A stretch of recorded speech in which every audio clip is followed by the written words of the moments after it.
A primavera está a chegar e com ela novos ritmos de leitura. Leia artigos de opinião e receba acesso antecipado a todos os episódios de Podcast Plus. Acompanhe a atualidade ao minuto. Assine hoje o Observador com até 58% de desconto e habilite-se a ganhar uma tote bag e um voucher da Livraria Almedina. Tudo em observador.pt. Santarém.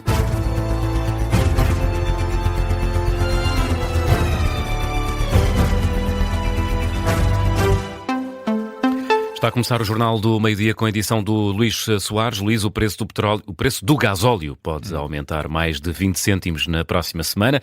A previsão é feita pelo Automóvel Clube de Portugal, que estima uma subida de 23 cêntimos no preço do gasóleo e de 7 cêntimos e meio na gasolina. No entanto, o Primeiro-Ministro anunciou esta semana que o Governo vai avançar com um desconto extraordinário e temporário do ISP para compensar uma subida de combustíveis caso se verifique um aumento de 10 cêntimos face ao valor desta semana. Ora, no caso do gasóleo, isso é algo que deve acontecer, mas ainda não se sabe, ainda se desconhece qual a medida exata que o Governo promete tomar.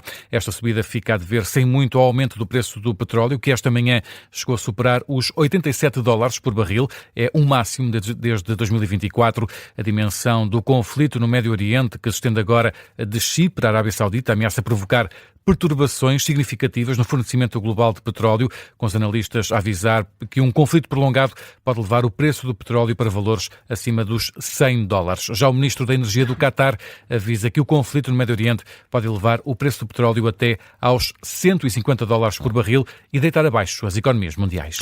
E esta manhã aterrou em Lisboa mais um avião com cerca de 150 cidadãos repatriados do Médio Oriente. A maioria dos passageiros era portugueses. Um avião da TAP que aterrou por volta das 10h15 da manhã e que participou nesta operação de repatriamento das autoridades portuguesas. O voo foi fretado pelo Estado português. O repórter João Lourenço acompanhou esta chegada ao aeroporto de Lisboa e, João, já se sabe que o próximo voo de repatriamento deve sair da Arábia Saudita. E é uma das garantias dadas por Emílio Sousa em declarações aos jornalistas há pouco na chegada destes passageiros provenientes do Oman. Emílio Sousa diz mesmo sem quaisquer mais garantias, até porque este tipo de voos são feitos no máximo sigilo. Diz que a próxima aeronave deve mesmo arrancar da Arábia Saudita. A hipótese que pomos em cima da mesa, se avançarmos com um voo próprio, será via Arábia Saudita. A contagem do número de pessoas que devem ser repatriadas nas próximas horas ainda não está atualizada. Emílio Sousa afirma que a recontagem está a ser feita, novos contactos no terreno estão a ser efetuados. No entanto, garante que nas próximas horas mais voos podem acontecer, como ouvimos agora desde já da Arábia Saudita, ou também em participação com outros países europeus.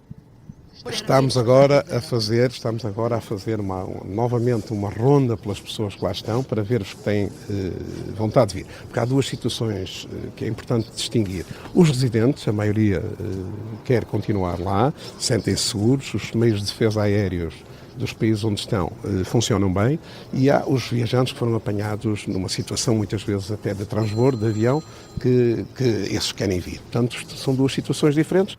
Foram cerca de 140 portugueses que chegaram aqui ao aeródromo de Figo Maduro, nesse avião fretado pelo Estado português, uma aeronave da TAP. Um desses passageiros, de seu nome João Oliveira, disse que nas primeiras horas do conflito teve medo, até porque morava num prédio, e mora num prédio muito perto da zona da queda dos mísseis. Eu senti mais medo em minha casa, porque a minha casa era perto de onde os mísseis estavam todos a arrebentar, do que propriamente na viagem. Na viagem já estava, ok, pelo menos estou em movimento, estou a sair dali.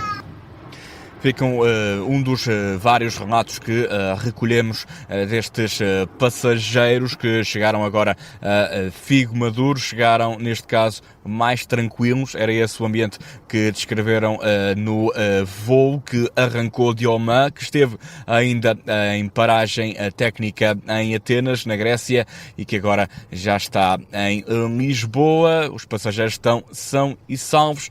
Muito provavelmente haverá nos próximos dias mais portugueses poderes a chegarem do Médio Oriente. João Lourenço, em direto do aeroporto de Lisboa. No total, em 2 voos, chegaram hoje 186 passageiros a Lisboa vindos do Médio Oriente. E na política nacional, o Governo pede aos deputados para não caírem na tentação de querer governar. Em causa a aprovação do pagamento do layoff a 100% para as empresas das zonas afetadas pela tempestade Christine. A proposta foi aprovada no Parlamento contra a vontade do Governo. Esta manhã, num debate sobre a forma como o Executivo tem sido fiscalizado pela Assembleia da República, o Ministro dos Assuntos Parlamentares, Carlos Abreu Amorim, pediu aos deputados para não confundirem as funções de cada órgão de soberania. Que nunca se caia na tentação desequilibradora de confundir fiscalização parlamentar com a parlamentarização da governação. Situação reprovável e ofensiva dos rudimentos mínimos do princípio da separação dos poderes constitucionalmente previsto, em que os parlamentos poderão ensaiar intrusões na esfera constitucional do Poder Executivo, aproveitando ensejos circunstanciais de maiorias parlamentares. Carlos Abreu Amorim, em resposta aos deputados na Assembleia da República, em que adiantou também que os ministros estiveram no Parlamento mais de 500 vezes durante o anterior governo de Luís Montenegro.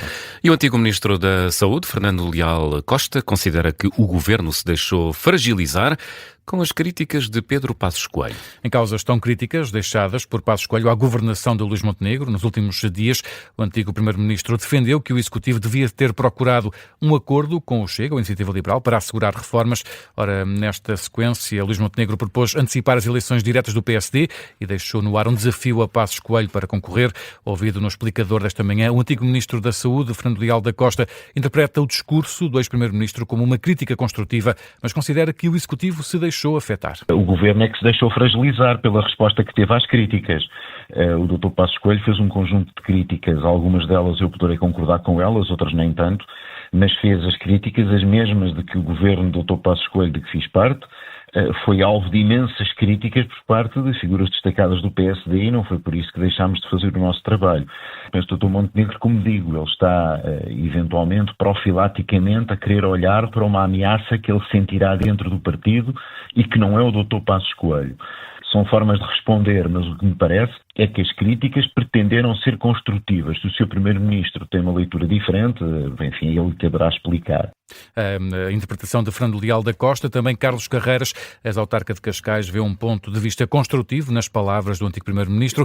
No entanto, Carlos Carreiras alerta para problemas estruturais que impedem qualquer governo de avançar com reformas necessárias para o país. Acho que é a obrigação de qualquer militante, ainda mais militante, como é o caso de Pedro Passos Coelho, que possa contribuir com o seu conhecimento e, portanto, nesse sentido, foi pelo menos como eu identifiquei as últimas intervenções. De facto, por vezes não é possível ir ao ritmo que nós queremos. Não está sequer a nível do Primeiro-Ministro, nem a nível está muito nas estruturas intermédias. Eu, enfim, tenho uma grande admiração por Pedro Passos Coelho, mas tenho também algumas divergências. O país não está para ir para extremos. Tem que voltar outra vez a centrar-se. Declarações de Carlos Carreiras, ex-presidente da Câmara de Cascais, no explicador desta manhã. 12:08. Luís, que outras notícias vão marcando a atualidade? O coordenador do Bloco de Esquerda acusa Paulo Rangel de não ter condições para continuar a ser Ministro de Estado e dos Negócios Estrangeiros. Nas redes sociais, José Manuel Pureza, que cita uma notícia do Expresso que dá conta de que os Estados Unidos fizeram 7 voos a partir das Lajes para apoiar os ataques ao Irão. Diz que Portugal foi cúmplice de Donald Trump ao violar o direito internacional e acusa Paulo Rangel de ter omitido a informação. A Lufthansa confirma que quer participar no processo de privatização da TAP e prepara-se para avançar com uma proposta. Além de sinergias industriais, a Lufthansa admite novos investimentos em Portugal, incluindo a eventual criação de uma escola de formação de pilotos. A UEFA castigou o Real Madrid por racismo durante o jogo contra o Benfica em Espanha. Em causa estão comportamentos racistas ou discriminatórios por parte dos adeptos madrilenos. O Real vai ser multado em 15 mil euros, além de uma sanção de um jogo de encerramento de um setor do estádio, que só será cumprido em caso de reincidência. Luís Soares e o Jornal do Meio-Dia.